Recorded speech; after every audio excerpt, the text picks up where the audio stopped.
Sit down.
वो दोनों निकाल लो, यही अच्छा है। ये भी निकाल सकते हैं, दोनों बाजू में जा रहा है।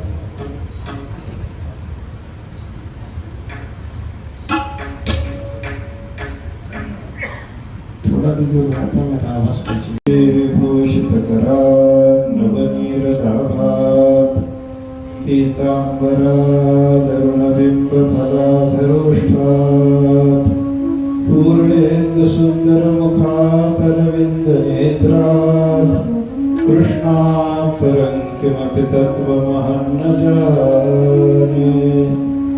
श्री विठ्ठलं सुकरुणार्णवमाश्वतोषं दीनेष्टपोषमघसोहति सिन्धुशोषम् श्री रुक्मिणीमतिमुषं पुरुषं परन्तं वन्दे दुरन्तचरितं हृदि सञ्चरन्तं। गुरुर्ब्रह्मा गुरुर्विष्णुः गुरुर्देवो महेश्वरः गुरुः साक्षात् परं ब्रह्म तस्मै श्रीगुरवे नमः। आपादमौलिपर्यन्तं गुरूणामाकृतिं स्मरेत् तेन विघ्नाः प्रणश्यन्ति सिद्ध्यन्ति च मनोरथाः। ॐ योऽन्तः प्रविश्य ममवाचमिमां प्रसुप्ताम् सञ्जीवयति किल शक्तिधरस्वधाम्ना अन्यांश्च हस्तचरणश्रवणत्वगादीन् प्राणान् नमो भगवते पुरुषाय तुभ्यं पुतलीभगवाय गोपालकृष्ण भगवान् सच्चिदानन्दरूपाय विश्वोत्पत्त्यादिहेतवे तापत्रयविनाशाय श्रीकृष्णाय नमः। श्रीमद भगवताच्या कथेला आजपासून आपण प्रारंभ करतो आहोत। भगवताची कथा काय आहे आणि कशासाठी ऐकायची या संबंधातला विचार भागवत शब्दातून आणि तुकाराम महाराजांचा आपला गाडीला जो अभंग आहे त्या अभंगातून आपल्याला कळणार आहे। भागवत काय आहे, भागवताच्या नावातूनच भागवत शब्दाच्या संबंधातला अर्थबोध आपल्याला होण्याची शक्यता आहे। भागवत शब्दाची व्युत्पत्ती सांगत असताना विद्वानाने दोन पद्धतीने भागवत शब्दाची व्युत्पत्ती सांगितली। भगवतः इदं भागवतम आणि भगवता प्रोक्तम भागवतम, दोन अर्थ सांगितले। भगवतः इदं, भगवताचं असं जे शास्त्र आहे त्याला उद्देशून भागवत शब्दाची योजना। भागवत म्हणजे दुसरं काही नाही, भगवंताचं शास्त्र।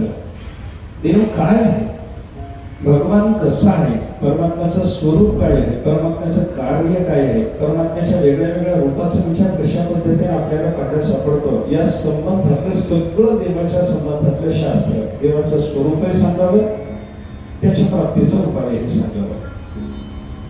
नुसतं देवाचं स्वरूप सांगून उपयोग नाही, त्याच्या प्राप्तीच्या संबंधाने साधनाचा विचार सुद्धा सांगितला गेला पाहिजे। आणि या दोन्ही गोष्टी करणारे हे ग्रंथ रत्न असल्यामुळे भगवतः इदं, भगवंताचं असं हे शास्त्र आहे। देवाच्या स्वरूपाचा बोध करून देणारं हे शास्त्र आहे आणि देवाच्या स्वरूपाचा बोध करून दिल्याच्या नंतर त्या भगवंताच्या प्राप्तीचं साधन सांगणारं हे शास्त्र आहे। परमात्म्याचं स्वरूप कसं आहे तर सच्चिदानंद स्वरूप परमात्मा हे अशा पद्धतीचं वर्णन जसं शास्त्रात आपल्याला पाहायला सापडतं तसं त्याला भगवानही म्हणतात, त्याला परमात्मा म्हणतात, त्याला ब्रह्मही म्हणतात। भागवताच्या पहिल्याच अध्यायामध्ये आपल्याला परमात्म्याच्या 3 रूपाचा बोध सांगितलेला पाहायला सापडतो। ब्रह्मेति, परमात्मेति, भगवानिति शब्दते। त्या देवाच्या संबंधाने वेगळ्या वेगळ्या शास्त्रकारांनी वेगळ्या वेगळ्या पद्धतीच्या शब्दाची योजना करून त्याच्या स्वरूपाचा वेगळा वेगळा बोध आपल्याला दिलेला आहे। कोणी त्याला ब्रह्म म्हणतं, कोणी त्याला परमात्मा म्हणतं, कोणी त्याला भगवान म्हणतं। षड्गुणैश्वर्य संपन्नतेने त्याचा विचार जेव्हा केला जातो तेव्हा त्याला भगवान म्हणतात। उत्कृष्ट आत्मा म्हणून त्याचा विचार जेव्हा केला जातो तेव्हा त्याला परमात्मा म्हणतात। आणि सर्वत्र व्यापून असणारं तत्व म्हणून जेव्हा त्याचा विचार केला जातो तेव्हा त्याला ब्रह्म म्हणतात। बृहत्वाद ब्रह्मणत्वाद वा ब्रह्म इत्यभिधीयते। ब्रह्म शब्दाची व्युत्पत्ती सांगत असताना विद्वानाने आपल्याला सांगितलं ते बृहत तत्व आहे म्हणून त्याला ब्रह्म म्हणतात, किंवा ते ब्रह्मण करणारं तत्व आहे म्हणून त्याला ब्रह्म म्हणतात। बृहत आहे म्हणजे व्यापक आहे आणि ब्रह्मण करणार आहे म्हणजे व्यापक राहणार आहे। व्यापक असणे आणि व्यापक असणे दोन्हीमध्ये थोडंसं अंतर आपल्याला पाहायला सापडतं। व्यापकता सांगत असताना बाहेरून व्यापकतेचा विचार आपल्याला पाहायला सापडतो आणि व्यापक असणे म्हणल्याच्या नंतर आतून व्यापक राहण्याचा विचार आपल्याला पाहायला सापडतो। जसं आपण चंद्रभागेला स्नानाला गेलो, आपल्या सोबत जर आपण तांब्या नेलेला असलेला तो तांब्या संरक्षणाकरता आपल्या जवळच जर आपण नेलेला असलेला आणि पाण्यामध्ये बुडवून ठेवला, स्नान करेपर्यंत चंद्रभागेच्या पाण्यामध्ये बुडवून ठेवलेला जो तांब्या आहे ना, त्या तांब्याच्या आतून पाणी आहे का बाहेरून पाणी आहे? कसं आहे पाणी सांगा? चंद्रभागेचं पाणी आतून आहे का बाहेरून आहे? कसं आहे? एका बाजूने त्याचं वर्णन आपल्याला करता येत नाही। चंद्रभागेत बुडवून ठेवलेला तो तांब्या असल्यामुळं त्याच्या आतूनही चंद्रभागा आहे आणि त्याच्या बाहेरूनही चंद्रभागा आहे। बाहेरून असलेली चंद्रभागा व्यापक चंद्रभागा आणि आत असलेली चंद्रभागा व्यापणारी चंद्रभागा। तसं परमात्मा तत्वाचा विचार जर आपण करायला लागलो ना, परमात्मा तत्व म्हणजे चंद्रभागेच्या अथांग पाण्यासारखं आहे आणि त्याच्यावर ठेवलेला कोणताही पदार्थ आत ठेवलेल्या तांब्यासारखा आहे। तांब्याच्या आतून बाहेरून दोन्हीकडून जसं चंद्रभागेचं पाणी असावं तसं परमात्मा आपल्या आत आहे बाहेर आहे। आतूनही परमात्म्याची व्याप्ती आहे आणि बाहेरूनही परमात्म्याची व्याप्ती आहे. बाहेरून असलेली परमात्म्याची जी व्याप्ती आहे ना, हिला व्यापकता म्हणतात आणि आतून असलेली जी परमात्म्याची व्यापकता आहे ना, तिला व्यापनता म्हणतात. ब्रह्म हे बृहत आहे म्हणजे बाहेरून व्यापक आहे आणि ब्रह्म हे बृहण करणार आहे म्हणून आतून व्यापक आहे. हे अंतर्बाह्य व्यापकता परमात्म्याची सांगण्याच्या निमित्तानं त्या परमात्म्याला उद्देशून जेव्हा ब्रह्म शब्द लावला जातो ना, हा वेदांतातला आहे. ब्रह्मेति, काही लोक त्याला ब्रह्म म्हणतात. परमात्मा इति, परमात्मा खूप योगी म्हणतात. परमात्मा सर्वोत्कृष्ट आत्मा म्हणून परमेश्वराचा विचार केला जातो की नाही. त्यांच्याकडे ईश्वराचं लक्षण सांगितलं गेलं. क्लेश कर्म विपाकाशे हि अपरामृष्टः पुरुष विशेषः ईश्वरः. परमात्मा परमात्मा ईश्वर ईश्वर म्हणजे काय आहे? ज्याच्या ठिकाणी क्लेशाचा संबंध नाही, ज्याच्या ठिकाणी कर्माचा संबंध नाही, ज्याच्या ठिकाणी कर्माच्या विपाकाचा संबंध नाही, ज्याच्या ठिकाणी कर्माचा विपाक भोगून झाल्याच्या नंतर अंतःकरणात उरणारा जो सूक्ष्म कर्माचा संस्कार असतो, ज्याला आशय म्हणतात, तो आशय सुद्धा नाही, त्याला म्हणायचं आहे ईश्वर. आपल्या जीवाचा विचार जर केला तर आपल्याकडे कर्म आहे, क्लेश आहे, कर्म आहे, विपाक आहे, आशय सगळं आपल्याला आहे. आपल्याला अविद्या, अस्मिता, राग, द्वेष, अभिनिवेश पाचही क्लेशाचा संबंध आहे की नाही याचा जर विचार केला तर पाचही क्लेश जीवाला भोगावे लागतात. आपल्याला अविद्या आहे ना. अविद्या अविद्या म्हणजे काय? ज्ञान नसणे याला अविद्या म्हणत नाही, विपरीत ज्ञानाला अविद्या म्हणतात. आपल्याकडे वेदांताचा विचार तुम्ही पहा. ज्ञान नसणे हे अविद्या नाही. मला रज्जू कळालीच नाही तर याला मी अविद्या म्हणत नाही वेदांताच्या दृष्टीनं. रज्जूच्या ठिकाणी मला सर्प दिसला, विपरीत ज्ञान झालं, मग अविद्या सुरू झाली. रज्जू कळालीच नव्हती तोपर्यंत अज्ञानाचा विचार येत नाही. रज्जू विपरीतपणाला कळाली, कारण अज्ञानाच्या कार्याचा विचार जर आपण करायला लागलो तर अज्ञान पुढे आवरण आणि विक्षेप या दोन अज्ञानाच्या शक्ती आपल्याला पाहायला सापडतात. आवरण शक्तीच्या द्वारे अज्ञान काय करतं? असलेल्या वस्तूला झाकतं आणि विक्षेप शक्तीच्या द्वारे काय करतं? नसलेलं दाखवायला लागतं. असलेली दोरी झाकायची आणि नसलेला सर्प त्या ठिकाणी दाखवायचा, असं जेव्हा सुरू होतं ना तेव्हा ते अज्ञानाचं काम सुरू झालं. म्हणजे अज्ञान म्हणजे काय? विपरीत ज्ञान. अज्ञान म्हणजे विपरीत ज्ञान. 10 जण प्रवासाला निघालेले असताना त्याच्यातला 10वा तिसरा नाही, इथं अज्ञान नसतं. 9 या संख्येत बुद्धी अडकलेली असते. 9 जणच आहोत असं वाटायला लागलं. म्हणजे 10 असताना 9 जण आहोत हे विपरीत ज्ञान व्हायला लागलं. अज्ञान म्हणतात त्याला. हा अज्ञान एक क्लेश आहे. हा जीवाच्या पाठीमागे लागलेला आहे. परमेश्वराच्या पाठीमागे अज्ञानाचा संबंध नाही. आपल्याला जसं विपरीत ज्ञान आहे तसं परमेश्वराला कधी विपरीत ज्ञान झालं का? आपल्याला जगाचा भ्रम जसा झाला, रज्जू सर्पाकार भासले जगदंबर कोणाच्या करता? आपल्याला. हो, त्या परमेश्वराला ते जगदंबर भासतं का? त्याच्या अधिष्ठानानं भासतं, हा भाग वेगळा, पण त्याला भासत नाही. याचा अर्थ काय झाला? अज्ञान नावाचा क्लेश आपल्याला आहे, त्या परमेश्वराच्याकडे अज्ञानाचा संबंध. अस्मिता नावाचा क्लेश बघा. अस्मिता अस्मिता म्हणजे काय? दृक् दर्शन शक्य हो एकता इव अस्मिता. अस्मिता शब्दाचा अर्थ सांगत असताना योगसूत्रकारांनी आपल्याला सांगितलं, दृक् शक्ती आणि दर्शन शक्ती हे दोन वेगळे पदार्थ असताना एकच जणू काही आहेत असं वाटावं, याला काय म्हणतात? अस्मिता. आपल्याकडे विचारसागर वगैरे ग्रंथामध्ये सोपेपणा शिकवताना आपल्याला सांगितलं जातं, आत्मा आणि बुद्धी हे दोन पदार्थ वेगळे असताना या दोघांचं ऐक्य जणू काही आहे असं मानणं, याला अस्मिता म्हणतो आपण. दृक् शक्ती आत्मा, दर्शन शक्ती बुद्धी दोन्ही वेगळे आहेत. त्या विद्वानांनी अस्मिता या शब्दामधूनच हे आपल्याला छान जाणवून दिलेलं आहे बरं का. अस्मि हे क्रियापद घ्या. अस्मिता शब्दामध्ये अस्मि हे क्रियापद आहे आणि अस्मि क्रियापदाचा जर विचार केला तर त्याच्यामध्ये मूळ धातू आहे अस आणि त्याला प्रत्यय लागला मी, म्हणून अस्मि शब्द तयार होतो. बरोबर. त्याच्यामध्ये अस हा जो धातू आहे त्याचा अर्थ काय? विद्यमान असणे, असणे, कोणे असणे, विद्यमान असणे असा असं धातूचा अर्थ आहे. आणि त्याला मी प्रत्यय लागला म्हणजे मी आहे असं म्हणणं सुरू झालं तिथं बरं का. ते अस्मि या शब्दामध्ये अस धातूतून सांगितला जाणारा विद्यमानता हा जो अर्थ आहे तो आहे परमात्मा. आणि त्या विद्यमानता नावाच्या अर्थाला लागून येणारा मी नावाचा जो प्रत्यय आहे तो बुद्धी धारण करते. म्हणजे अस धातूतून येतो आत्मा आणि मी प्रत्ययातून येते बुद्धी आणि मग अस्मि क्रियापद तयार होतं. म्हणजे हे दोन पदार्थ पूर्णपणे वेगळे असताना एक आहे असं आपल्याला वाटायला लागतं. हा क्लेश आहे. आत्मा आणि बुद्धी वेगळेच आहेत पण आत्मा आणि बुद्धी एक वाटायला लागले. क्लेश आहे हा जीवाच्या पाठीमागे.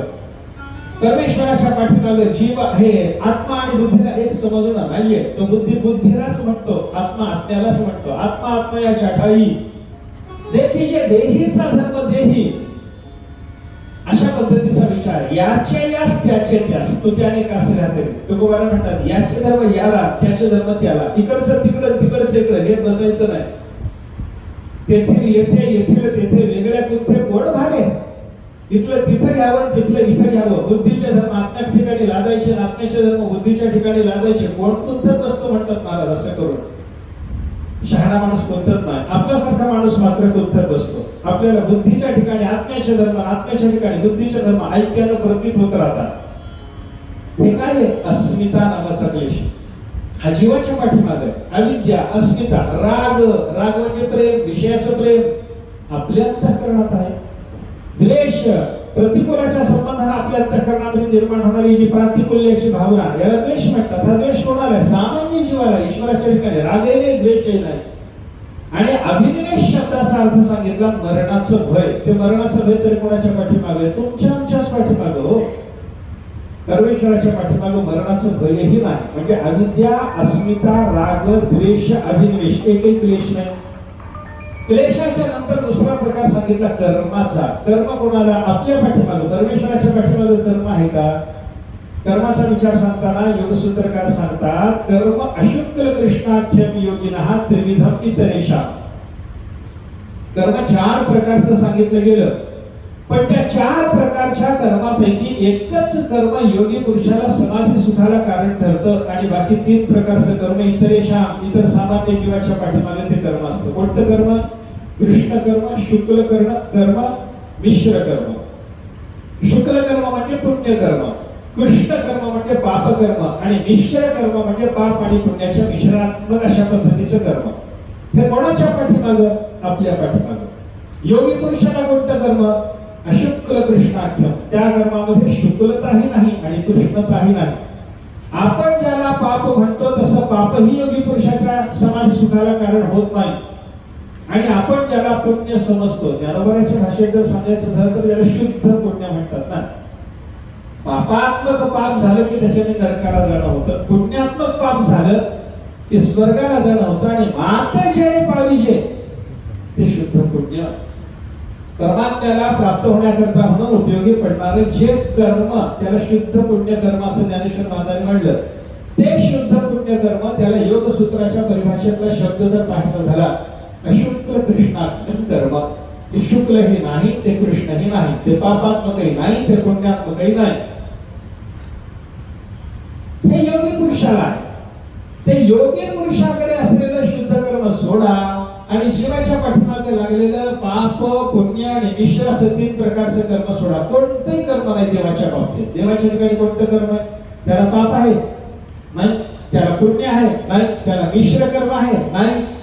त्याला योगी पुरुषात, अरे हा योगी पुरुषाच्या अंतःकरणात जाण्याकरता म्हणून त्याला जे पुण्य उपयोगी पडतं ते पुण्य कर्म त्याला घेऊन काय करायचंय? परमेश्वराच्या ठिकाणी कोणत्याही प्रकारच्या कर्माचा संबंध नाही. क्लेश नाही, कर्म नाही. विपाक आहे का? विपाक शब्दाचा अर्थ परिणाम, कर्माचा आपल्याला भोगावा लागणारा परिणाम. सती बोले तद विपाको जात्यायुर भोगाहा. तत्निर्णय योग सूत्रामध्ये सांगितलं कर्म नावाचं मूल मनुष्याच्या ठिकाणी, जीवाच्या ठिकाणी असेल त्याला 3 प्रकारचा परिणाम भोगावा लागतो. जाती म्हणजे जन्म, आयुष्य आणि भोग. मनुष्याला जन्म प्राप्त होतो, कशाने प्राप्त होतो? कर्माने प्राप्त होतो. कर्माने जिथे आपल्याला पाठवलं तिथे आपल्याला जावं लागतं ना. जो कोणता जन्म जीवाला प्राप्त झाला असेल तो कर्मानेच प्राप्त झाला ना. कर्मानेच प्राप्त झाला. केले कर्म झाले त्याची भोग आहे. आपण केलेलं कर्म भोगाकरता आपल्या समोर जेव्हा येतं तेव्हा त्या भोगाला अनुकूल अशा पद्धतीचा देह आपल्याला प्राप्त होतो. अगा कर्मी जरी उरावे तेही सुखदुःखी भावे तया ते भोगावया यावे. देह आहे का? एका देहाला मनुष्य कधी येतो? कर्म जेव्हा असेल त्या कर्माचा भोग घेण्याकरता म्हणून त्या कर्माच्या भोगाला अनुकूल अशा पद्धतीच्या देहाला जीव प्राप्त होत असतो. हा जाती नावाचा विपाक आहे, कर्माचा परिणाम आहे. जन्म प्राप्त होणं हा कर्माचा परिणाम आहे. हा कोणाला भोगावा लागतो? जीवाला. आयुष्य कोणाला? जीवाला. आयुष्य म्हणजे काय? जन्मापासून मरणापर्यंतचा जो मधला काळ आहे त्याला म्हणतात आयुष्य. आपण जन्माला आलो तिथून सुरू झालं, मरेपर्यंत जे असतं त्याचं नाव आयुष्य. कोणाला 10 वर्ष, कोणाला 100 वर्ष, कोणाला 1000 वर्ष, कोणाला 1,00,000 वर्ष. त्याच्या प्रारब्धानुसार त्याला प्राप्त झालेलं ते आयुष्य असतं असं विचार आपण करू शकतो बरं का. म्हणजे आयुष्य हा सुद्धा परिणाम आहे. आणि तो कशाचा परिणाम आहे? कर्माचा परिणाम आहे. आयुष्य प्राप्त होतं कर्माने प्राप्त होतं. कोणालाही आयुष्य प्राप्त झालं ते कर्माने प्राप्त झालं. एखादा 10 वर्ष जगला आणि एखादा 100 वर्ष जगला. कशाचा परिणाम? कर्माचा.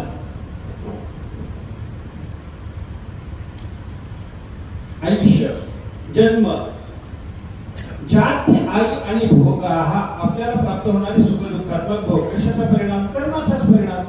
सुख प्राप्त झालं तरी तेही कर्मानेच प्राप्त झालं आणि दुःख प्राप्त झालं तर तेही कर्मानेच प्राप्त झालं.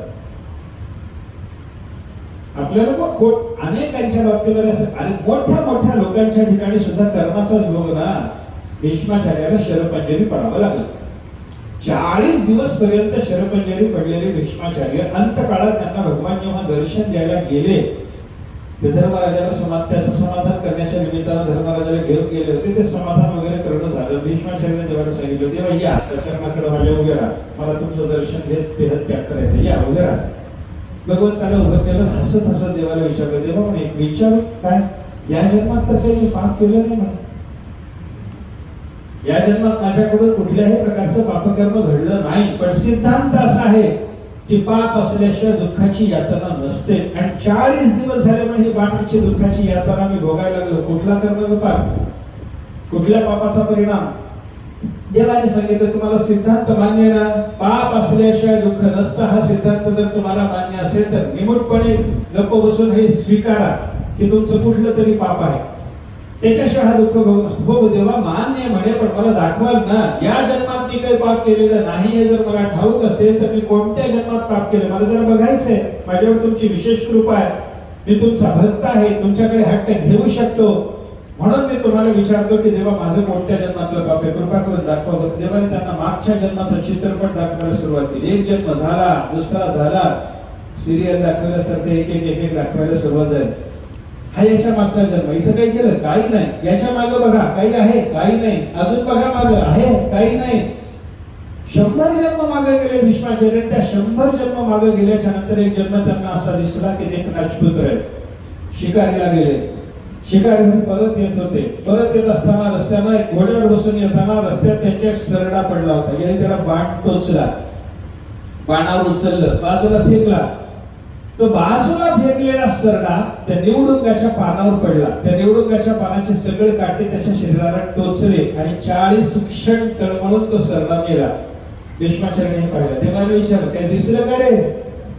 हा दिसलं म्हणा. दिसलं. ते जुन्या काळामध्ये लहानपणी आमच्या डब्यात ते सिनेमा घेऊन यायचे पण ते असं बघायचं एकालाच दिसायचं, ते सगळ्यांना दिसत नव्हतं. तसा डब्यातला सिनेमा देवा भीष्माचार्याला दाखवला. बरं मी तुझं तुला दिसतं म्हणजे सगळं दाखवतो. ते दिसलं. ते दृश्य दिसल्याबरोबर भीष्माचार्याने देवाला विचारलं, देवा दिसलं म्हण ते पाप आहे? काय झालं? त्या सरड्याला मी बाण टोचला होता, बाजूला फेकलं तर निवडुंगाच्या पानावर पडला, त्याची काठी त्याच्या शरीराला टोचले, 40 क्षण सरडा तळमळला, मेला. झालं ना समाधान? कुठलं तरी कर्म असल्याच्या शिवाय तुला भोग नाही हे पटलं ना तुला? हो देवा पटलं, पण अजून थोडी शंका होती. म्हणे काय? त्याला टोचले ते काटे होते हो, मला टोचलेले बाण आहेत देवा. तो मेला तर 40 सेकंदात 40 क्षणात मेला हो. मी 40 दिवस तडफडत पडलो. असं कसं? देवाने सांगितलं 100 जन्मापूर्वी कर्माशयात झालेलं कर्म, जमा झालेलं कर्म त्याचं व्याज वाढले म्हणे. आणि व्याज वाढल्यामुळे क्षण जे होते त्याचे झाले दिवस, काटे जे होते त्याचे झाले बाण. क्षणाचे दिवस झाले, काट्याचे बाण झाले. हे 100 वर्षापूर्वी भोगायला पाहिजे होतं तेव्हा ते ताबडतोब भोगून संपलं असतं, तेव्हा ते थोडक्यात भोगलं गेले असतं. पण आता मात्र ते सगळ्याच तुला भोगावं लागणार आहे. तुम्हाला सांगितलं हा भाग सोडून द्या, विरोध त्याच्यातला सोडा. पण आपल्या लक्षात काय घ्यायचंय? कर्म असल्याच्या शिवाय दुःख सुख कोणत्याही प्रकारचा फरभोग नाही हे मात्र स्वीकारावं लागतं.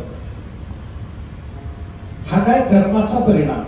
हा कर्माचा परिणाम म्हणजे विपाक, हा सुद्धा एक प्रकारचा भाग जीवालाच भोगावा लागणार. याच्यातलं काही देवाला भोगावं लागत नाही. विपाक देवाला आहे, जन्म नावाचा विपाक देवाला. आणि देवाचा जन्मोत्सव आपण करतो, पण देवाला जन्म आहे का? देवाला जन्म आहे. बघा तुम्ही, आपला जन्मोत्सव जो असतो तो एकदा असतो का दरवर्षी असतो? वाढदिवस दरवर्षी असतो, जन्मोत्सव असतो का? आपल्याकडे गुलाब घर आहे, आता जन्माला आले म्हणून पाण्यात घालून हलवले आपल्याला कोणी? पण त्या कृष्णाला बघा, रामरायाला बघा, रोज दरवर्षी त्यांचा जन्म होतो त्यावेळेला त्यांना गुलाब आपण पाण्यात घालून हलवतो की नाही? हे पाण्यात घालून हलवणं दरवर्षीचे होतं की नाही? त्याचा अर्थ काय? त्यांना खऱ्या अर्थाने जन्म नाहीच आहे, आपण उत्सव करायचा म्हणून करतो, एवढाच भाग. जन्म नाही, जन्म नाही. अजो नित्य शाश्वतोयम पुराणो हन्यते हन्यवाने शरीरे, असं त्याचं स्वरूप आहे. अज हा परमात्मा कसा आहे त्याच्या स्वरूपाचा विचार सांगताना वेदांतात त्याच्याबद्दल एक नेहमीचा वापरला जाणारा शब्द आहे अनादि अनंत. तो अनादि आहे म्हणजे त्याला आदि नाही, म्हणजे जन्म नाही, आणि अनंत आहे म्हणजे अंत नाही, मरण नाही. म्हणजे काय झालं? त्याला जन्म नावाचा कर्माचा विपाक भोगावा लागत नाही. आणि अनादि अनंत आहे याचा अर्थ काय झाला? जन्मत नाही तसा मरतही नाही, म्हणून आयुष्य नावाचा विपाक नाही. जन्मही नाही, आयुष्य नाही. बरं, सुख दुःखात्मक भोगाचा विचार जर आपण केला तर सुख दुःखात्मक भोग कोणाला असतो? ज्याने कशाच तरी तादात्म्य धरले त्याला सुख दुःखाचा भोग असतो. तहान भोग कोणाला लागते? प्राणाचं तादात्म्य धरलं त्याला. तहानेचा त्रास झाला, तहानेनं तळमळला, भुकेनं तळमळला, व्याकुळ झाला, दुःखी झाला, कोण झाला? ज्यानं प्राणाचं तादात्म्य धरलं तो, कारण प्राणाचे ते धर्म आहे. सुख दुःख कोणाला होतं? ज्यानं मनाचं तादात्म्य धरलं त्याला. मनाचे धर्म आहे ते सुख दुःख. या परमेश्वराने तो स्वतः आत्मरूप ब्रह्मरूप असल्यामुळे त्याला कोणाचं तादात्म्य धरलेलंच जर नाही तर कोणत्याही अनात्म पदार्थाच्या संबंधाने त्याला कोणत्या तरी प्रकारचा सुख दुःखाचा भोग घडतो असं म्हणता येईल का? बोला, काहीच नाही. त्याला सुख नाही, दुःख नाही. सुख नाही, दुःख नाही, काय नाही त्याला. गोकुळात असताना परमात्मा सुखी आहे असं दिसतं, आणि गोकुळातून जाताना परमात्मा व्याकुळ आहे असं दिसतं, पण तो व्याकुळ नाही, सुखी नाही. म्हणूनच त्याला उदासीन म्हणतात. काही नाही त्याच्या ठिकाणी. उदये सविता रक्तः रक्तश्चास्तमये तथा. सूर्यनारायणाचं उदाहरण घेऊन आपल्याला शास्त्रकारांनी सांगितलं की सूर्यनारायण उदयाला येतो तेव्हाही तेवढाच लाल असतो, आणि अस्ताला जातो तेव्हाही तेवढाच लाल असतो. उदय आणि अस्तामध्ये ज्याच्या स्वरूपामध्ये बदल नाही, अशी ती सूर्यनारायणाची जशी अवस्था असावी तशी परमात्म्याची अवस्था आहे. परमात्मा जन्माला आला, फार आनंदाची गोष्ट नाही. समृद्धीची अवस्था आली म्हणून परमात्म्याच्या ठिकाणी सुख दिसलं असं नाही, आणि विपत्तीची अवस्था आली म्हणून परमात्म्याच्या ठिकाणी दुःख दिसलं असंही नाही. वनवासाच्या दुःखानं रामरायाची मुखश्री म्लान होत नाही, आणि राज्याभिषेकाचा सोहळा भोगत असताना रामरायाची मुखश्री उल्लसितही होत नाही. याला काय म्हणतात? सुख दुःख राहित्य. आणि सुख दुःख रहित असलेला तो परमात्मा असल्यामुळे त्या परमात्म्याच्या ठिकाणी आपल्याला भोग नावाचा कर्म विपाकही सांगता येत नाही. सुखाचा दुःखाचा कसलाच भोग त्याला नाही. म्हणजे काय मी कशा करता हे बोलत होतो? सगळंच्या सगळं त्या परमेश्वराला क्लेश नाही, त्या परमेश्वराला कर्म नाही, त्या परमेश्वराला विपाक नाही, आणि शेवटचा भाग सांगितला त्या परमेश्वराला आशय नाही. आशय म्हणजे संस्कार. संस्कार म्हणजे काय? कर्म भोगून संपल्याच्या नंतर कर्माची अंतःकरणात राहणारी सूक्ष्म अवस्था. कर्म भोगून संपतं तरी कर्माची एक सूक्ष्म अवस्था जी आपल्याला जाणवत सुद्धा नाही, अशी कर्माची सूक्ष्म अवस्था जिच्याकरता काही भोगही देता येत नाही, अशी असलेली कर्माची एक सूक्ष्म अवस्था अंतःकरणामध्ये राहून जाते. ती काय करते? सदृश कर्माला जन्म देते. उदाहरण नेहमी त्याच्याकरता सांगतो. एखाद्या माणसाने चोरी केली, चोर पकडला गेला, म्हणजे त्याच्या दुर्दैवाने पकडला गेला. तर चोर पकडला जातच नाही. भाग्यवान चोर असला तर पकडला जातो, दुर्दैवाने पकडला जातो. पकडला गेलेला चोर, त्याला शिक्षा झाली. शिक्षा झाली, 2-3 महिने तुरुंगात राहिला, त्याला यातना झाली, शिक्षा झाली, मारहाण झाली, सगळं झालं. आता त्यानं केलेलं जे चोरीचं कर्म, त्याला झालेल्या 2-3 महिन्याच्या यातनेनं ते कर्म संपून गेले की नाही? भोगलं की नाही त्यानं भोगल्यामुळे ते कर्म त्या कर्माचा परिणाम त्याने भोगलेला असल्यामुळे ते कर्म संपल्याच्या नंतर 3-4 महिन्यानंतर त्याची बुद्धी थोडीशी शुद्ध झालेली आहे असं जर वाटलं जेलरला वगैरे तर त्याला सुटका मिळते, तो बाहेर येतो. मग बाहेर आल्याच्या नंतर तो काय करतो? भजनाला लागतो का पुन्हा चोरीला जातो? सांगा, चोरीला जातो ना. चोरी केली, त्या चोरीचा पापभाग निर्माण झाला, त्या निर्माण झालेल्या पापभागाच्या योगानं 2-4 महिन्यापर्यंत शिक्षा भोगली आणि शिक्षा भोगून झाल्याच्या नंतर कर्म संपलं. बाहेर आल्याच्या नंतर पुन्हा चोरीला गेला. ते कशामुळे गेला बोला? त्या चोरीनं त्याने केलेली जी चोरी होती ते कर्म त्याचं भोगून संपलेलं जरी असलं तरी त्या कर्माची एक सूक्ष्म अवस्था अंतःकरणात राहून गेली आणि त्या सदृश कर्माला जन्म दिला, पुन्हा चोरी करायला पाठवलं. याला म्हणतात आशय. कर्माचा आशय अंतःकरणामध्ये राहून जातो, सूक्ष्म अवस्था अंतःकरणामध्ये राहून. जीवाच्याच बाबतीत हे आहे बरं का. परमेश्वराच्या बाबतीमध्ये कर्म नाही तर त्या कर्माचा आशय कुठला? आपल्या अंतःकरणामध्ये कर्माची वासना राहून जाते, वासना राहून जाते. ती सूक्ष्म अवस्था असते कर्माची, आपल्याला जाणवत सुद्धा नाही. मी उदाहरणार्थ आपल्याला सांगतो, एखाद्या भांड्यामध्ये समजा तेल असलं तर ते तेल आपण काढून घ्या. ते काढून घेणं झाल्याच्या अगदी निथळून काढून घ्या, बोटानं पुसून पुसून ते तेल काढून घ्या, त्याच्यात पुन्हा थोडीशी कणिक टाकून पुसा. एवढं सगळं झाल्याच्या नंतर सुद्धा बाईला विचारा, बाई याच्यात दूध तापवता का? आई तापवायला तयार होत नाही. ते तेलाचं भांड आहे ना, त्या तेलाच्या भांड्यातलं सगळं तेल काढलंय, निथळून घेतलंय, बोटाने पुसून घेतलंय, कणकेनं पुसून घेतलंय, अगदी कोरडं भांड केलंय, तरी त्या भांड्यामध्ये दूध तापवायला बाई का तयार होत नाही? कारण त्या बाईला माहिती आहे की त्या भांड्यामध्ये तेलाची एक सूक्ष्म अवस्था राहून गेलेली, ती दूध खराब करते. ती भांड्यात राहून गेलेली जी तेलाची सूक्ष्म अवस्था आहे ना, जी आपल्या डोळ्याला दिसली नाही, जी आपल्याला जाणवली नाही, तशा पद्धतीच्या अंतःकरण नावाच्या भांड्यामध्ये राहून गेलेली कर्माची सूक्ष्म अवस्था जी असते तिचं नाव आहे वासना. तिला म्हणतात संस्कार, तिला म्हणतात आशय. आणि हा आशय कोणाच्या बाबतीत असतो? जीवाच्या बाबतीत. परमेश्वराला आशयही नाही, म्हणजे त्याला क्लेश नाही, त्याला कर्म नाही, त्याला विपाक नाही, त्याला आशय नाही. हे सगळं जीवाला आहे आणि हे ईश्वराला काहीही नाही. हे जीवाला जर असेल, ऐका, आणि हे जर ईश्वराला नसेल तर परमात्मा हा शब्द लावत असताना परम म्हणजे श्रेष्ठ आत्मा कोणाला म्हणतात? हे सगळं भोगणाऱ्याला परमात्मा म्हणतात. काही ज्याला नाही त्याला परमात्मा म्हणतात. बोला, हे सगळं ज्याच्या पाठीमागे लागलेलं आहे त्याला परम म्हणता येत नाही, श्रेष्ठ म्हणता येत नाही, त्याला अपरम म्हणावं लागतं, त्याला अवर म्हणावं लागतं. पण हे काहीही ज्याच्या ठिकाणी नाही त्याला काय म्हणायचं? परमात्मेती. म्हणून भागवतामध्ये पहिल्या अध्यायात आलेल्या श्लोकातलं चिंतन मी सांगत होतो. वेदांती त्याला काय म्हणतात? ब्रह्म. योगी त्याला काय म्हणतात? परमात्मा. आणि भक्त त्याला काय म्हणतात? भगवान इति शब्दते, त्याला भगवान म्हणतात. जो ब्रह्म आहे म्हणजे व्यापक आहे आणि व्यापन करणारा आहे, अंतर्बाह्य व्यापन आहे, त्यालाच शास्त्रावर ओतप्रोत भाव म्हणतात. ओतश्च प्रोतश्च उपनिषदामध्ये शब्द येतो. ओत म्हणजे बाहेरून व्यापून असणे आणि प्रोत म्हणजे आतून व्यापून असणे. हे ब्रह्म झालं. क्लेश कर्म विपाक आशय हे काही न भोगणार असल्यामुळे तो परमात्मा झाला. परमात्मा. योगी लोकांनी त्याला परमात्मा म्हणलं आणि भक्तांनी काय म्हणलं? भगवान. भगवान म्हणजे काय? त्याच्या ठिकाणी 6 गुण आहेत. कोणते गुण आहेत? ज्ञानोबा सांगतात आपल्याला ते. यश, श्री, औदार्य, ज्ञान, वैराग्य, ऐश्वर्य, हे 6 गुणवर्य वसती जेथ म्हणून येतो भगवंतो. त्याच्या ठिकाणी ज्ञान आहे, वैराग्य आहे, ऐश्वर्य आहे, यश आहे, श्री आहे, औदार्य, सगळे गुण त्या परमेश्वराच्या ठिकाणी. परमेश्वरासारखं यश कुठं आहे का? उपनिषदात तरी असं वर्णन येतं, यस्य नाम महद यश. त्या परमात्म्याचं एक नावच आहे ज्याच्या ठिकाणी मोठं यश आहे, असा तो महद यश आहे.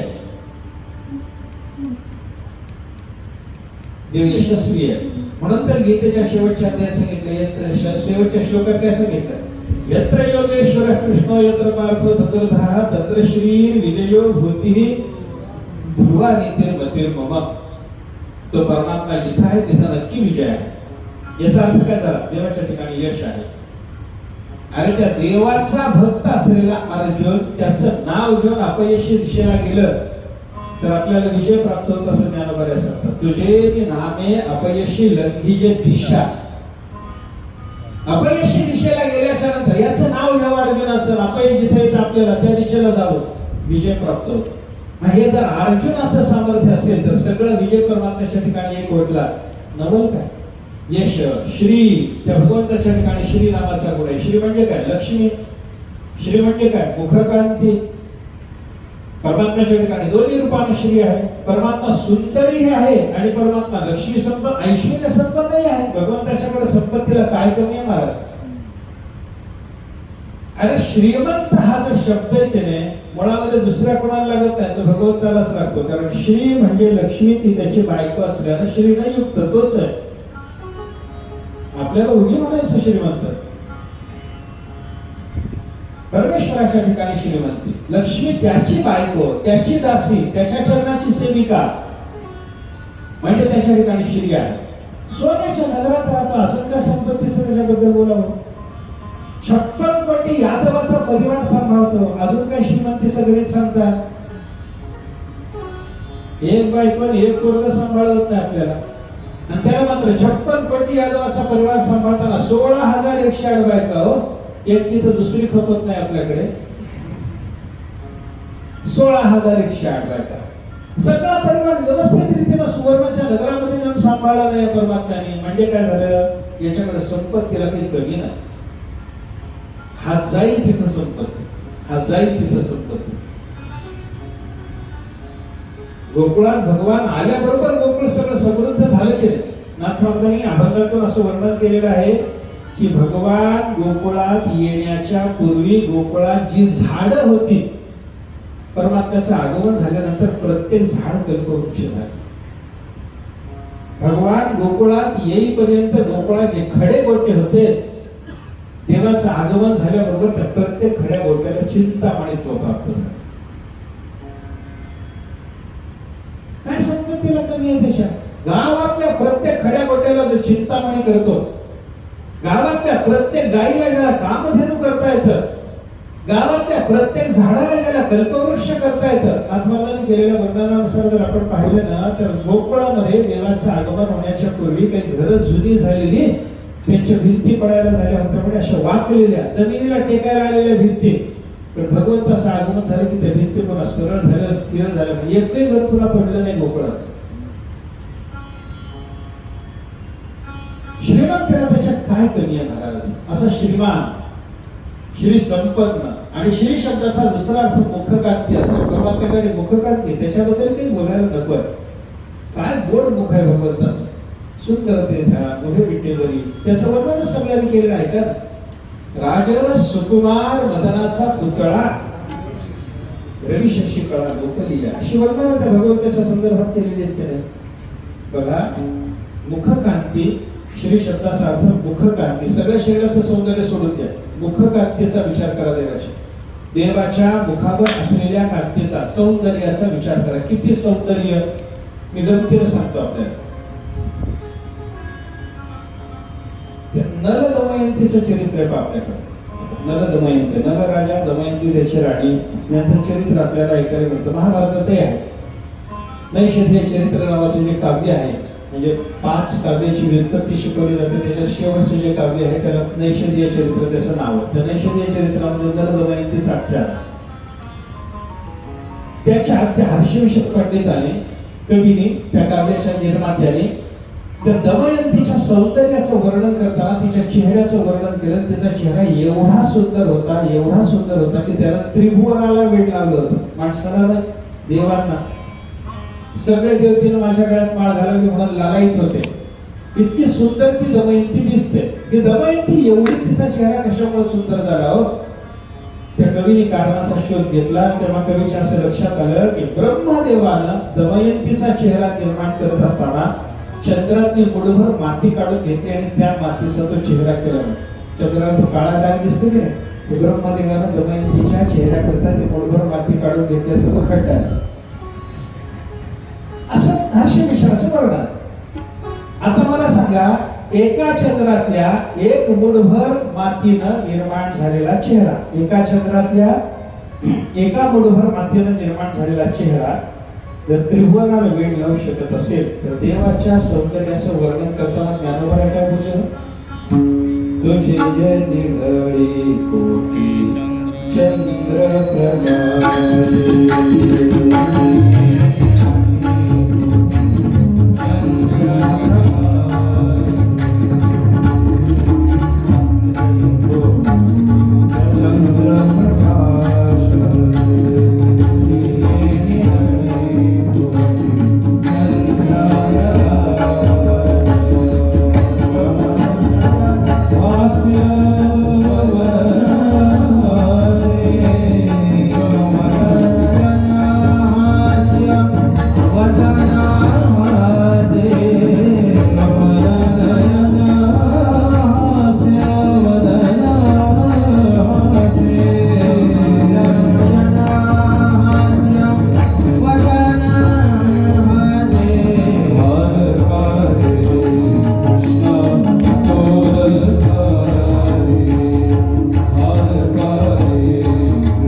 निढळ शब्दाचा अर्थ कपाळ असा आहे. कोटी चंद्र प्रकाश, एका कपाळावर कोटी चंद्राचा प्रकाश. आता तुलना करा, दमयंतीचा त्रिभुवनाला वेळ लावणारा चेहरा निर्माण जो झाला तर एका चंद्रातल्या मुठभर मातीनं आणि याच्या एका कपाळावर कोटी चंद्राचा प्रकाश आहे. कुठलं सौंदर्य दमयंतीचं? कोण सुंदर आहे सांगा ना? परमात्मा सुंदर. याला मुखकांतीचं श्रीपट, श्री त्याच्याकडे आहे ते मुखकांतीच्या रूपात आहे म्हणतात. केवढं सौंदर्य, केवढं सौंदर्य. त्या रामानुजाचार्यांच्या चरित्रात एक प्रसंग येतो. एकदा त्या श्रीरंगपुरात असताना रस्त्यानं चालले होते. रस्त्यानं जाताना त्यांना असे दृश्य दिसलं, त्यांना काही कळेना. विरक्त महात्मा, एक वेश्या चालली होती आणि त्या वेश्याच्या बरोबर लोचटपणानं तिच्या मागं पुढं तिची सेवा करीत चालणारे काही पुरुष त्यांनी पाहिले. कोणी तिला ऊन लागू नये म्हणून छत्री धरतंय, कोणी समोरून येणारी उन्हाची तिरीप तिच्या तोंडाला लागू नये आपदागिरी धरतं, कोणी रस्त्याला जाता जाता तिला पान लावून देतं, कोणी रस्त्याला जाता जाता तिला थुंकायची इच्छा झाली तर पिलगाडी पुढे करतात. हे सगळे लोचटपणानं मागं पुढे पडणारे धावणारे पुरुष रामानुजाचार्यांनी पाहिले. त्यांना कळलं ना काय चाललंय. एक बाई आहे, स्त्री आहे आणि तिच्या मागं पुढे अशी का चालले कळे ना. त्यांनी थांबून तो प्रकार पाहिला. त्याच्यातल्या एका माणसाला बोलवल्याबरोबर कसं कसा तरी आला थोडा वेळा, कारण त्या सेवेतून चित्रच्छा नव्हतं. थोडा आला, आल्याबरोबर रामानुजाचार्यांना विचारलं, काय बोला, लवकर बोला, मला जायचं पटकन तिकडे. रामानुजाचार्यांनी त्याला विचारलं की बाबा ह्या स्त्रीच्या पाठीमागं पुढं तुम्ही हे सगळे जे धावाधाव करता, काय चाललंय रे? म्हणा कशा करता, काय चाललंय? त्यांनी रामानुजाचार्यांना सांगितलं, पाहिलं नाही का ती किती सुंदर आहे, तुम्हाला कळत नाही? आणि तिच्या सौंदर्यावर लुब्ध होऊन आम्ही तिच्या मागे पुढे आसक्त होतो. असे आहे. रामानुजाचार्यांनी त्या पुरुषाला सांगितलं, तुम्हाला सौंदर्याचं प्रेम आहे काय? बरं, सौंदर्याचं एक काम करा रे म्हणे, तुम्ही 14 जण माझ्या रात्रीच्या वेळेला माझ्या देवाच्या आरतीच्या वेळेला या बरं, तुम्हाला दाखवतं सौंदर्य काय असतं ते. या त्या चारही जणांना बोलवलं आणि त्यांना सांगितलं तुम्हाला तिची शपथ आहे, तुम्ही आलं पाहिजे. देवाची शपथ घरने गेली नसते. म्हणून त्यांना सांगितलं तिची शपथ आहे, तुम्ही या म्हणे सगळे. आणि हे सगळं हो म्हणावं लागलं ना. तिची शपथ घातल्यामुळे हो म्हणले. रात्री गेले संध्याकाळी रामानुजाचार्याच्या आरतीच्या वेळेला तिथं रामानुजाचार्य आरतीला जेव्हा उभे राहिले देवाच्या श्रीरंगराजाच्या, तेव्हा देवाकडे पाहता पाहता माग आलेले भक्त मंडळीत पाहायला लागले. हे नालायक आले तिने 4 जण पाहावे म्हणून. दिसले जेव्हा हे डोळ्याला, तेव्हा रामानुजाचार्याने देवाला अशी प्रार्थना केली की देवा, आज हे जरी नालायक असले तरी यांच्या दृष्टीला तुमचं असं दिव्य रूप दाखवा की या लोकांना पुन्हा त्या विषयाच्याकडे जाण्याची भावनाच होऊ नये. कृपा करा म्हणे माझ्या. आणि रामानुजासारख्या महापुरुषाची ती प्रार्थना असल्यामुळं देवाला त्यांची योग्यता नसताना सुद्धा यांच्या प्रार्थनेला मान देऊन त्यांना ते दिव्य रूप प्रगट करून दाखवावं. आणि ते दिव्य रूप पाहिल्याच्या नंतर हे चौघेही जण रामानुजाचार्याने हाकलायचा प्रयत्न केला तरी देवापासून पुन्हा बाजूला होईना. हे काय आहे? देवाचं सौंदर्य. हे आहे मुखकांती. हे आहे श्री. श्री हा देवाचा दुसरा गुण आहे. आणि देवाच्या श्रीच्या बद्दल, श्री म्हणजे लक्ष्मी, आणि त्या देवाच्या श्रीबद्दल असं शास्त्रात वर्णन केलेलं आपल्याला पाहायला मिळतं की भगवंताची श्री ही अनपायिनी शक्ती आहे. त्याच्यापासून बाजूला होत नाही. आपली जी शक्ती असते म्हणजे भार्या, ती अपायिनी असते. आपल्यापासून ती बाजूला होऊ शकते. तिचं आपलं विघटन होऊ शकतं. आपण काहीतरी संबंध विच्छेद तरी होतो, मरण तरी होतं, पण ती बाजूला होते. पण परमेश्वराच्या शक्तीचा विचार जर केला तर ती परमेश्वराची शक्ती श्री ही देवापासून कधीही बाजूला होत नाही. परमात्मा बरोबर ती सदैव असते, सदैव असते. भगवान कुठेही जाऊ, परमात्म्याच्या बरोबर लक्ष्मी जाणारच. भगवान राम झाले सीता म्हणून ते जाईल, भगवान कृष्ण झाले रुक्मिणी म्हणून ते जाईल. काही लोकांनी विचारलं हे झाले गृहस्थ अवतार देवाचे, पण ते ब्रह्मचारी अवतार आहेत ना हो. भगवान वामन झाले, श्री कुठं जाईल? काय केलं तिनं? कशा रूपात गेली? त्याचं वर्णन आहे शास्त्रात, पुराणामध्ये त्याची वर्णन आपल्याला पाहायला सापडतात. वामनाच्या हातातल्या छत्राच्या रूपात श्री गेली. नारायणाच्या रूपाने भगवान जेव्हा बद्रिकाश्रमात तप करण्याकरता गेले, श्रीला सोडून गेले होते. मला एकट्याला जाऊन तप करायचं, ब्रह्मचारी रूपात राहून तप करायचं म्हणून नारायण गेले. लक्ष्मी तिथे गेली. कशी गेली? ती बद्री वृक्षाच्या रूपात गेली. काय झालं? नारायण तपस्येला जेव्हा गेले तेव्हा तिथं जो हिमवर्षा व्हायला लागला, तो अंगावर देवाच्या पडायला लागला, देव असे बर्फामध्ये बुजायला लागले. तेव्हा या लक्ष्मीने विचार केला की आपलं काम आहे देवाची सेवा करणं. तिथे ती गेली बद्री वृक्षाच्या रूपात. बद्री वृक्ष म्हणजे बोराचं झाड. त्या बोरीच्या झाडाच्या रूपाने भगवान तिथे गेले आणि आपल्या काट्यामध्ये, पानामध्ये वरचा बर्फ सगळा चोपडणारा अडवून धरला आणि देवाची सेवा केली. दत्तात्रेय झाले भगवान. कामधेनूच्या रूपामध्ये, त्यांच्या पाठीमागे असलेल्या गायीच्या रूपामध्ये लक्ष्मी माता त्यांच्या सेवेला गेली. जिथे जिथे भगवान ज्या रूपाने जाते त्या रूपाला अनुरूप अशा पद्धतीचं रूप धारण करून लक्ष्मी माता सेवेला जातात. गुरुवारी कंधारकर महाराज सांगायचे, ज्ञानेश्वर महाराजाच्या रूपात भगवान महाविष्णू आले ना, इथे लक्ष्मी कुठे दाखवा? ज्ञानोबराच्या रूपात आली की नाही? महाविष्णूचा अवतार सखा माझा ज्ञानेश्वर, ज्ञानोबराच्या रूपात भगवान महाविष्णूच आलेले आहेत ना. हे नररूपे विष्णू अवतरला भगवान, हे भगवान महाविष्णू आहेत ना. पण हे भगवान महाविष्णू ज्ञानोबरा जेव्हा झाले तेव्हा लक्ष्मी कशी आली ते सांगायचे महाराज. जयाची द्वारी सोन्याचा पिंपळ, सोन्याचा पिंपळ म्हणजे लक्ष्मी माता म्हणायची.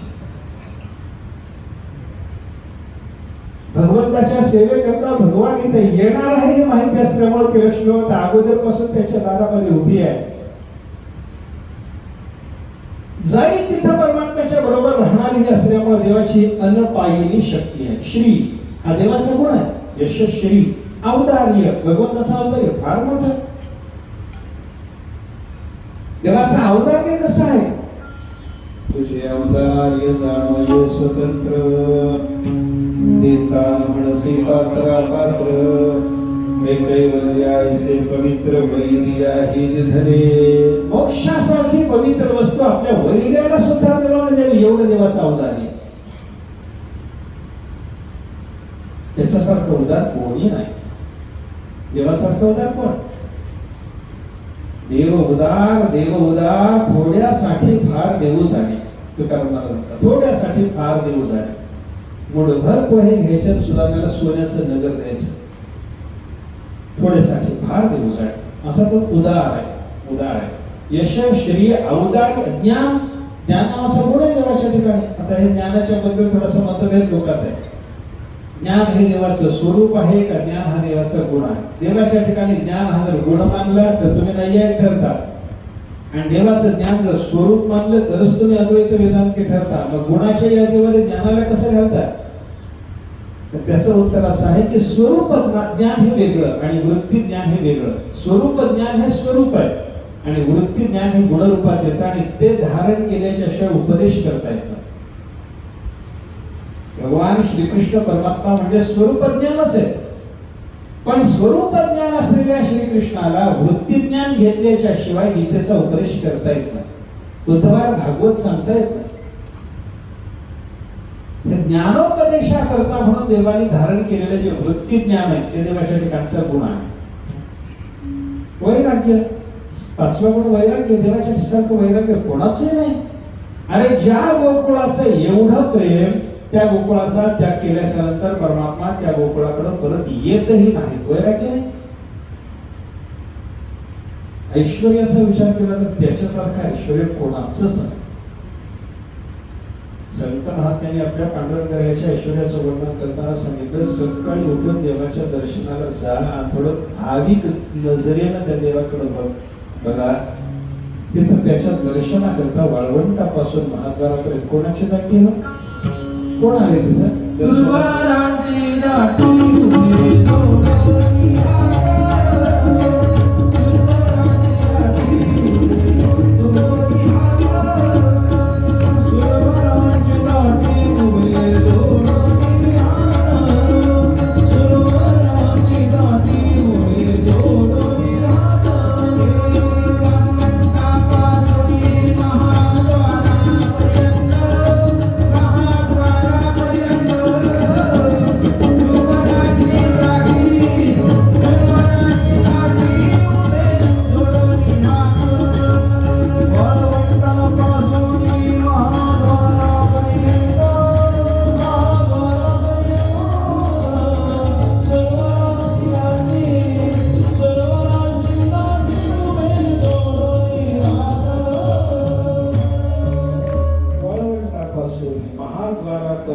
कोणाची दाटी हो?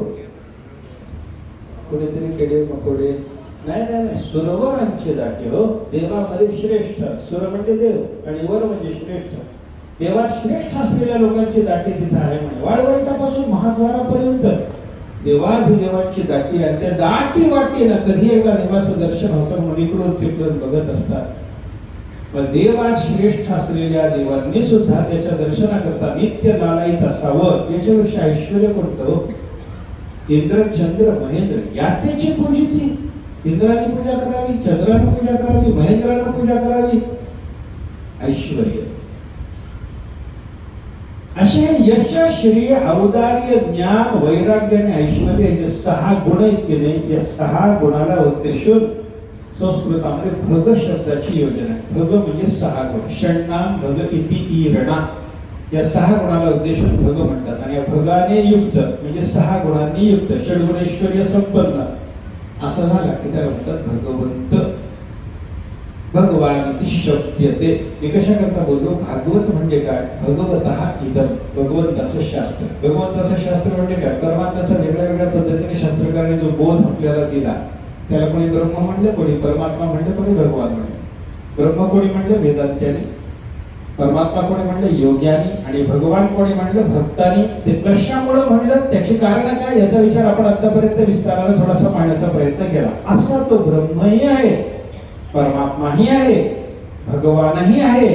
हा त्या परमात्म्याच्या संबंधातला बोध आपल्याला करून देणारं हे शास्त्र भगवतः भगवंताचं ते हे शास्त्र आहे. नुसतं शास्त्र नाही हो. त्या शास्त्राने त्या परमात्म्याच्या स्वरूपाचा बोध केल्याच्या नंतर त्याच्या प्राप्तीचा उपायही आपल्याला सांगितला पाहिजे. जर तो परमात्मा ब्रह्म असेल तर त्याच्या प्राप्तीकरता काय करायचं, जर तो परमात्मा परमात्मा असेल तर त्याच्या प्राप्तीकरता काय करायचं, आणि जर तो परमात्मा भगवान असेल तर त्याच्या भगवान या रूपाच्या प्राप्तीकरता काय करायचं. याचा विचार सांगत असताना शास्त्र आपल्याला सांगतं ब्रह्माच्या प्राप्तीकरता ज्ञान पाहिजे, परमात्म्याच्या प्राप्तीकरता ईश्वर प्रणिधान पाहिजे, योगशास्त्राने सांगितलेलं. आणि भगवान म्हणून सांगितलेला भक्ताने जो परमात्मा आहे त्या भगवंताची प्राप्ती होण्याकरता भक्ती पाहिजे. संकल्प ती भक्ती सांगावी कोणी? भागवतानी. योग सांगत कोणी? भागवतानी. ज्ञान सांगावं कोणी? भागवतानी. म्हणजे भगवंताच्या संबंधातलं शास्त्र आणि परमात्म्याच्या प्राप्तीकरता साधना सांगणारे शास्त्र भगवता इदं. जर दुसरी व्युत्पत्ती भागवत शब्दाची आहे भगवता प्रोक्तम, भगवंताने सांगितलेलं देवाचं शास्त्र आणि देवाने सांगितलेलं म्हणून महत्वाचं. देवाच्या प्राप्तीचं साधन आणि देवाने सांगितलेलं म्हणून महत्वाचं. बरोबर. देवाचं शास्त्र देवाच्या संबंधाने स्वरूपाचा बोध करून देणारं शास्त्र देवाने सांगावं. याच्यावर देवाचा देवाला जेवढा परिचय असेल तेवढा दुसऱ्याला असण्याची शक्यता नाही. माझा परिचय मला जेवढा आहे तेवढा तुम्हाला नाही, तुमचा परिचय तुम्हाला जेवढा आहे तेवढा मला नाही. मी कसा आहे माझा मला माहिती असतो, ते सांगावं वाटेल न वाटेल हा भाग वेगळा, पण मी कसा आहे माझा मला नक्की माहिती असतो. कोणी काही म्हणो, कोणी हरोप म्हणो, कोणी महाराज म्हणो, कोणी काही करो, पण मी कसा आहे माझा मला माहिती असतो. हे बरोबर आहे. मग माझ्या संबंधातला बोध करून द्यायचा असला तर मला जसा करून देता येतो तसं तुम्हाला करून देता येणार नाही. तसं परमात्म्याच्या संबंधातलं शास्त्र सांगायचं झालं तर त्या देवाने सांगावं लागतं. म्हणून भगवता प्रोक्त असं हे शास्त्र असल्यामुळे याला महत्व आहे.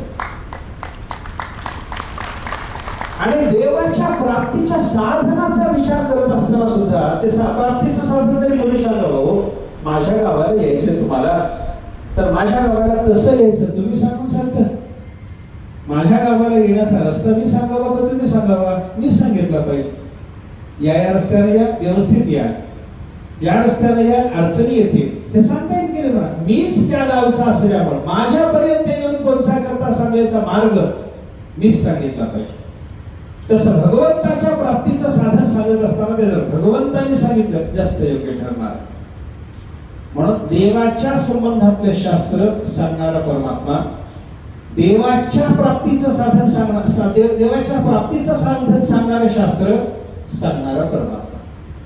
म्हणून भगवतः इदम म्हणूनही भागवताला महत्व आहे आणि भगवता प्रोक्तम म्हणूनही भागवताला महत्व आहे. असं हे भागवत नावाचं ग्रंथ रत्न आहे, अतिशय महत्वाचं. कशा करता ऐकायचं? आतापर्यंत काय ऐकलं होतं? कशा करता ऐकायचं? भगवंताचं स्वरूप कळावं याच्या करता. कशा करता ऐकायचं? भगवंताची प्राप्ती व्हावी याच्या करता. भागवताच्या श्रवणानं तुम्हाला ज्ञान श्रवणे होईल, भागवताच्या श्रवणानं तुम्हाला योग साधेल आणि भागवताच्या श्रवणानं तुम्हाला भक्तीही घडेल. भागवताचं श्रवण हीच भक्ती आहे. एकाग्रतेनं भागवताचं श्रवण करणं हेच ईश्वर प्रणिधान आहे. आणि एकाग्रतेनं भागवताचं श्रवण करत असताना देवानं सांगितलेल्या ज्ञानात दृष्टी ठेवून ते ज्ञान आत्मसात करण्याचा केलेला प्रयत्न ही ज्ञानाची साधना आहे. आत्मस्वरूपाच्या साक्षात्कार करता ज्ञानाची साधना करताना काय करायला सांगितलं आपल्याला? आत्मावारे द्रष्टव्य. श्रुती माता काय बोलली? आत्म्याचं दर्शन घ्या, दर्शन घ्या, साक्षात्कार मिळवा. पण त्या दर्शनाकरता साधना काय करा? श्रोतव्य, मंतव्य, निध्यासितव्य. त्या आत्म्याचं श्रवण करा, मनन करा, निधिध्यास करा. ही ज्ञानाची साधना आहे ना. आणि भागवताचं काय करायचं असतं? गीता भागवत करे श्रवण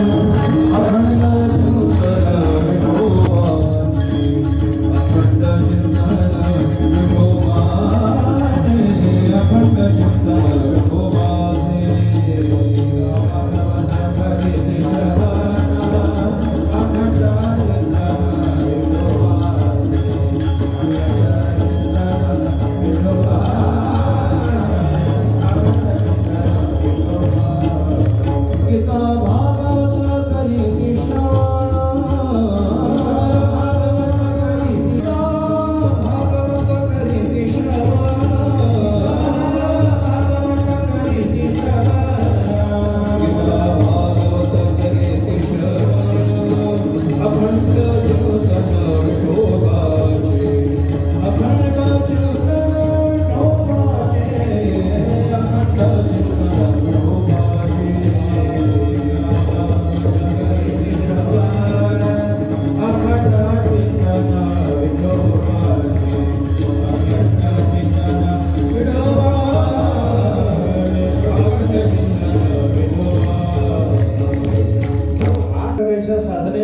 केलं का पहिली साधना सांगितली श्रोतव्य, तसं गीता भागवत करीती श्रवण, भागवताचं श्रवण आहे. त्याच्यानंतर मननाची साधना ज्ञानशास्त्र सांगतं. भागवताचं मनन असतं ते भागवतामध्ये. धुंदुकारीचा जेव्हा उद्धार झाला, भागवत श्रवण आणि त्याचा उद्धार झाला. आणि उद्धार झाल्याच्या नंतर बाकीचे सगळे श्रोते जे बसलेले होते त्यांच्याकरता विमान आलं नाही. ते गोकर्णाने त्या विष्णुदूतांना विचारलं किती विमान आणली? त्यामुळे एकच, कोणाला? तुझ्या भावाला. बाकीचे ऐकायला बसले, त्याला विमान नाही का? म्हणजे नाही का बाबा? तिथं कारण सांगताना त्याने सांगितलं श्रवणं कृतम सर्वैहि न तथा मननं कृतम. या सगळ्यांनी नुसतं श्रवण केलं, मनन केलं नाही. म्हणजे भागवताचं मननही असतं,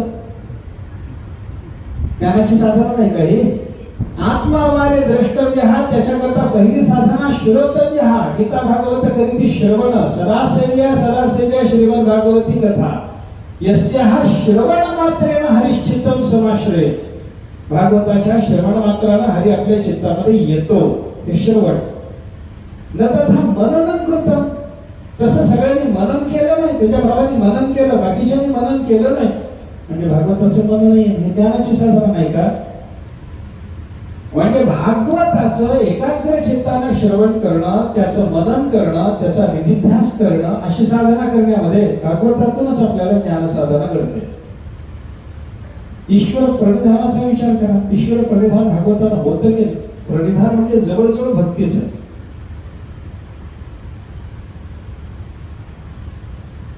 होतं ते ईश्वराच्या स्वरूपाचा गुण. त्याला परमात्मा म्हणत असताना त्याच्या ठिकाणी ईश्वराचं जे लक्षण सांगितलं ते क्लेश, कर्म, विपाक असे काही त्याला नाही, अशा पद्धतीचा त्याच्या संबंधाने विचार करणं हे सुद्धा प्रणिधानाचं एक प्रकारचं. या प्रणिधानाच्या योगिक साधना होईल की नाही? होते. आणि मग भक्तीची साधना भागवताच्या, भागवत म्हणजे भक्तिशास्त्रच आहे बाबा. मग या भक्तिशास्त्राच्या श्रवणाला भक्तीची साधना होणार नाही का? होते ना. ज्ञानाची साधना होते, योगाची साधना होते आणि भक्तीची साधना होते. म्हणजे काय होतं? ब्रह्मेती, परमात्मेती, भगवानीती शब्द येते म्हणून सांगितलेला परमात्मा आपल्याला प्राप्त व्हावा, याची सगळी व्यवस्था एका भागवताच्या श्रवणातून आपल्याला प्राप्त होणार, असे भागवताचं महत्व आहे. म्हणून भागवताचं श्रवण करायचं असतं, असा विचार आपण करू शकतो. भागवत महत्वाचं का? भगवतः इदं म्हणून आहे आणि भगवता प्रोक्तम म्हणून आहे. देवाचं शास्त्र, देवाने सांगितलेले शास्त्र.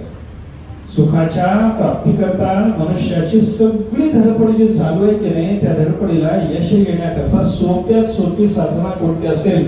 भक्तीची. प्रत्येकाला सुख पाहिजे. मला लागे दुःख व्हावे ऐसे कोणी भावी नाही. मला दुःख असावं असं कोणालाही वाटत, सगळ्यांना वाटतं मला सुख पाहिजे. ते संक्षेप चार्यकरांनी सर्वज्ञात्मने असं वर्णन केलंय. इह जगती सर्वहा एव जंतुः निरतिशयम उत्तमम सुखम मम अस्तु उपरमत तथा उपघात रूपम विषय दुःखम इति स्पृहां करोति. इह जगती सर्वहा जंतुः स्पृहां करोति. या जगतामध्ये सगळे जीव इच्छा करतात. कशाची इच्छा करतात? इह जगती सर्व एव जंतुः निरतिशयम उत्तमम सुखम मम अस्तु इति स्पृहां करोति. सगळ्याची इच्छा काय? मला निरतिशय सुख असावं, त्याच्यापेक्षा मोठं सुख नाही, असं सुख मला पाहिजे. कोणाला विचारा ना, सुख पाहिजे की नाही? पाहिजे. किती सुख पाहिजे? खूप मोठं पाहिजे. खूप मोठं म्हणजे त्याच्यापेक्षा मोठं नसावं असं पाहिजे. ऐक, 100 रुपये मिळाले असं वाटलं तर तेवढ्यात समाधान होतं का? नाही. 1000 पाहिजे. 1000 मिळाले तर समाधान आहे का? विचार न करा. तो म्हणतो लाख पाहिजे. लाख मिळाल्यावर विचार, आता समाधान झालं का?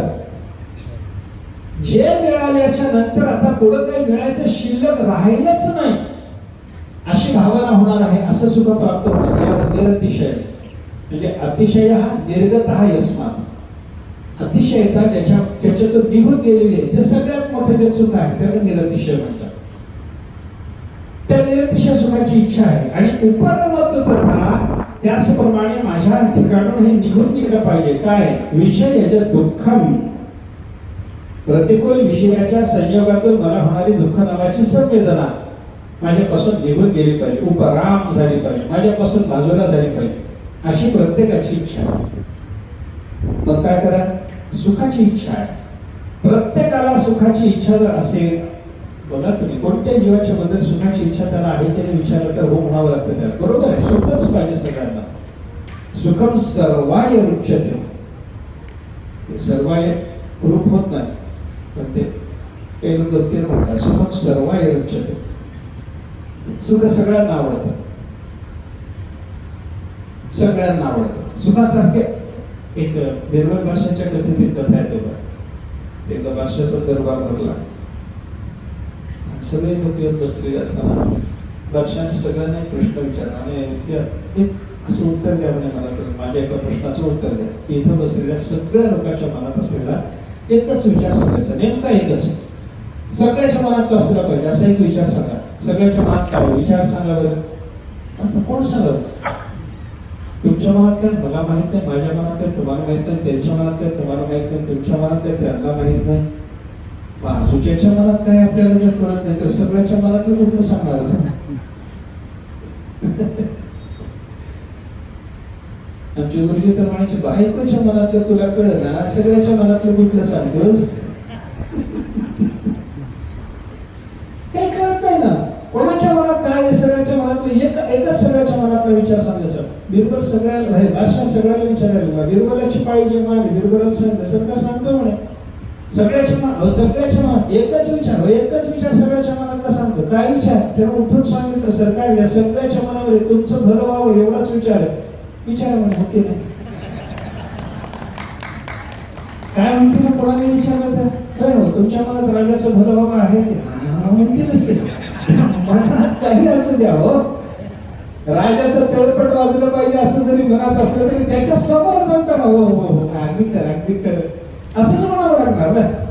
हे बिरबलानं दिलं उत्तर चातुर्याचं जरी असलं तरी खरं नाही हो. शास्त्रकार जे उत्तर देतात ते सत्य आहे, यथार्थ आहे. शास्त्रकारांनी काय सांगितलं? सगळ्याच्या मनात काय दुःख नसावं सुख असावं. सुखासाठी काय करावं लागतं हो? परमात्मा प्राप्त करून घ्यावं लागतं. त्याच्याशिवाय सुख नाही. तेणे जीवन सुख नाही. त्याचा लाभ झाल्याशिवाय सुख नाहीच आहे. त्याच्याकडे सुख आहे, जगात कशातही सुख नाही. महात्माने संसार नगरातल्या या संसाराच्या बाजाराचं वर्णन केलं. नाथ महाराज म्हणतात यात सुख नाही, त्यात सुख नाही, या हाटाचे सुख कोठेचे नाही. संसारातल्या बाजारात आल्याच्या नंतर कोणत्याही दुकानात जा, शब्द स्पर्श रूप रस गंधाची दुकान आहेत सगळी संसारामध्ये. या कोणत्याही दुकानात जा, यात सुख नाही, त्यात सुख नाही, या हाटाचे सुख कोठेचे नाही. संसारात कुठं सुख कायचं नाही. मग सुख कुठं आहे? सुख बसे तुझे पाय.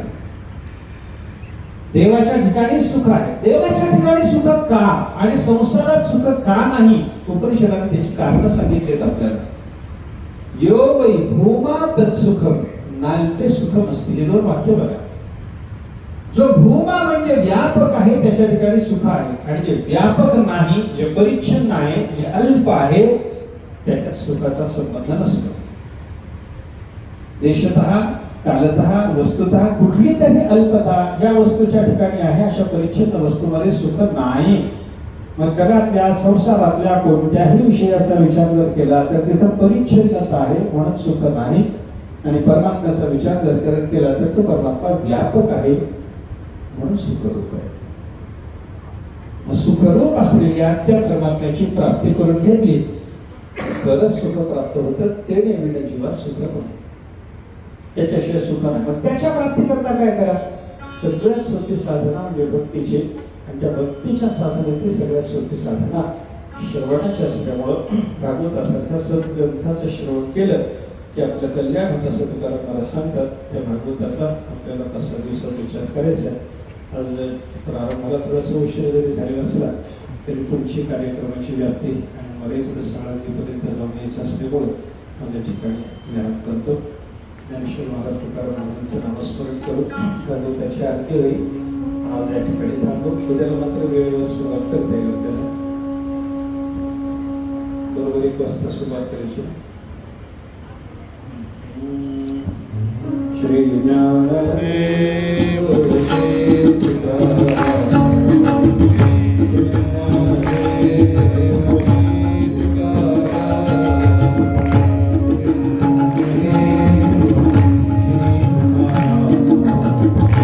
we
त्यांच्या आरतीचे जे यजमान असतील त्यांनी पुढे यायचं आहे.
सोडणार नाही आणि तोपर्यंत विठ्ठल नाममंत्राचा आपण सर्वांनी जप करायचा. विठ्ठल विठ्ठल विठ्ठल विठ्ठल विठ्ठल विठ्ठल विठ्ठल विठ्ठल विठ्ठल विठ्ठल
वाटे